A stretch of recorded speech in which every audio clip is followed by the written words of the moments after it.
नमस्कार दोस्तों, basic education institute में आप सभी का बहुत बहुत स्वागत है। चलिए दोस्तों, आज हम एक्सीलेंस स्कूल के जो सिलेबस है उसे देखते हैं कि आखिरकार किस किस विषय से कितना कितना वेटेज है।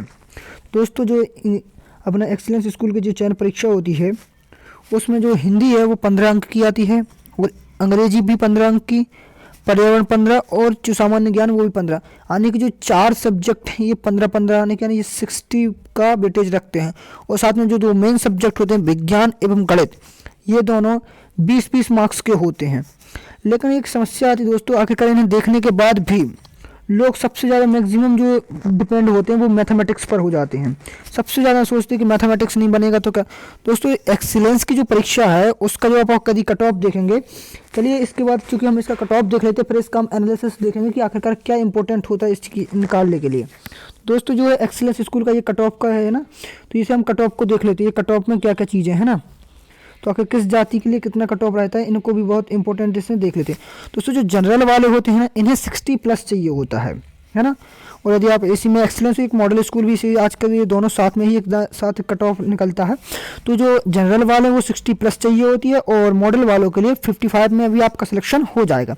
इसके बाद दोस्तों दूसरी आती है आपके पास जो है ना, वो होती है ओबीसी। ओबीसी के लिए दोस्तों जो अपन को होती है, ओबीसी के लिए आप 40 से या फिर 50 से 60 के बीच में यदि आप रहते हैं तो ये सेफ जोन है, परंतु आपको 45 से भी हो जाता है ना। तो ये 45 से 45 तक मॉडल स्कूल में भी हो जाता है। ये दोनों के लिए बहुत सफिशियंट मार्क्स होते हैं। इसके बाद दोस्तों आता है एसटी और इसके बाद फिर ओबीसी, एससी और एसटी दोनों है ना।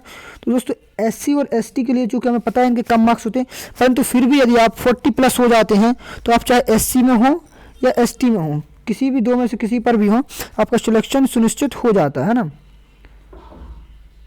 तो आपको एससी एसटी वाले हैं यदि आप, तो 40 से ऊपर ही लाने की कोशिश करें। ये आपका कट ऑफ रहता है। ये बहुत इंपॉर्टेंट है जानकारी होना कि कट ऑफ आखिरकार कितना होता है, क्योंकि बिना कट ऑफ के लोग क्या होते हैं, कुछ भी पढ़ते रहते हैं और उससे फ़ायदा नहीं निकलता। इसके बाद दोस्तों देखते हैं इसका सिलेबस क्या है ना। दोस्तों, ये आपको पाठ्यक्रम इसका दिया गया है, जो आपको बोर्ड उत्कृष्ट विद्यालय एवं मॉडल परीक्षा के द्वारा इनको अपन को ये प्रदान किया जाता है ना।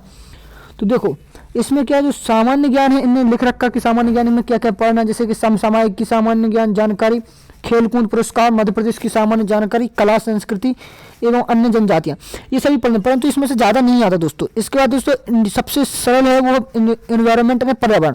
पर्यावरण में क्या था, पर्यावरण से आशय और प्रदूषण। सबसे ज़्यादा इसमें से प्रदूषण से ही जो 4-5 टॉपिक्स हैं उनमें से सबसे ज़्यादा आता है प्रदूषण में से। हिंदी में दोस्तों क्या था, हिंदी में कभी कभार एक कवि का नाम पूछ लेते हैं, इसीलिए इन्होंने लिखा हिंदी भाषा की सामान्य जानकारी, शब्दकोश, विलोम शब्द, मुहावरे, लोकोक्तियाँ, व्याकरण और वाक्य संरचना, ये सभी चीज़ें इसमें आती हैं। इंग्लिश एकदम सामान्य आती है दोस्तों, कुछ नहीं। आपको पार्ट्स ऑफ स्पीच आने की, अपन को आर्ट्स जो पार्ट ऑफ स्पीच होती है वो पढ़ लेनी होती है, और कुछ आपको एंटोनिम्स, सिनोनिम्स ये सभी पूछ लेते हैं नॉर्मली, और आपका हो जाता है।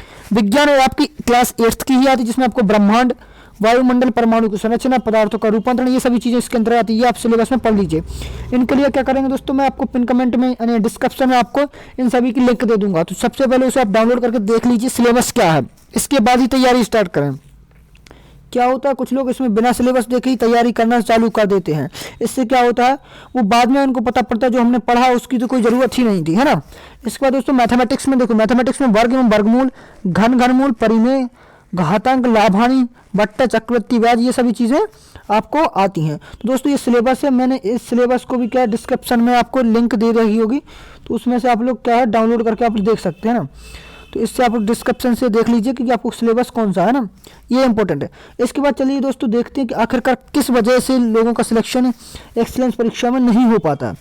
देखिए, सबसे ज़्यादा यदि किसी भी विद्यार्थी हुआ है तो सबसे ज़्यादा उसका टारगेट किस विषय पर रहता है, वो है मैथमेटिक्स, है ना। वो क्या है, मैथमेटिक्स, है ना। तो सबसे ज़्यादा मैक्सिमम टारगेट जो होता है उसका मैथमेटिक्स ही होता है, और जो 20 नंबर की आती है ना। तो ये स्वाभाविक से, परंतु हमारा सबसे मेन टारगेट मैथमेटिक्स नहीं होना चाहिए, क्योंकि देखिए मैथमेटिक्स सबका लेवलिटी रहता है, ज़्यादा बनता नहीं। तो सबसे ज़्यादा इंपॉर्टेंट क्या है, हमें किसी भी तरीके से 50 को क्रॉस करना है। तो सबसे मेन सब्जेक्ट आप मैथ साइंस को उठाएं, क्योंकि साइंस में से आप चाहें तो 20 में से 15 मार्क्स अपन ले सकते हैं आराम से, इजीली लोग पहुंच जाते हैं टारगेट पर, है ना। तो इसके बाद दोस्तों होता है पर्यावरण। ये 15 में से 15 लाना बहुत ईजी है, और इसकी भी वीडियो में लगातार जो आप इसकी आपको उत्कृष्ट विद्यालय की जो परीक्षा तैयारी कराई जाएगी उसमें एकदम एक एक करके 22 आपको चैप्टर्स वाइज मिल जाएंगे, तो उसे देख लीजिए ना। हिंदी अंग्रेजी, ये आपको क्या ये सरल है। सामान्य ज्ञान भी ये आजकल विज्ञान में ही आ रही है, तो आप इसको भी एक साथ ही मिक्स कर लें। तो आपको ये चैप्टर पर ज़्यादा फोकस रखना है। मैथमेटिक्स को क्या है, लास्ट 15 डेज में आप इस पर फोकस कर सकते हैं बस। इससे क्या होगा, आप अपनी चयन परीक्षा में से अच्छे मार्क्स ला सकते हैं, और इसी के साथ क्या है कि आपका सिलेक्शन सुनिश्चित हो जाएगा। तो आई होप दोस्तों आपको सिलेबस एनालिसिस और ये सभी वीडियोस आपको समझ में आई होगी। ठीक है, तो यदि आपको उत्कृष्ट विद्यालय की तैयारी करनी है तो आप इस वीडियोस को सीरीज़ है उसमें लगातार देखें और कंटिन्यू देखें दोस्तों। इसमें पर डे एक वीडियो आपको अपलोड की जाएगी। धन्यवाद दोस्तों इस वीडियो को देखने के लिए, और साथ ही इस चैनल को भी आप सब्सक्राइब कर लीजिए ताकि आपको आने वाली न्यू नोटिफिकेशन भी आपको मिलती रहे। धन्यवाद दोस्तों इस वीडियो को देखने के लिए।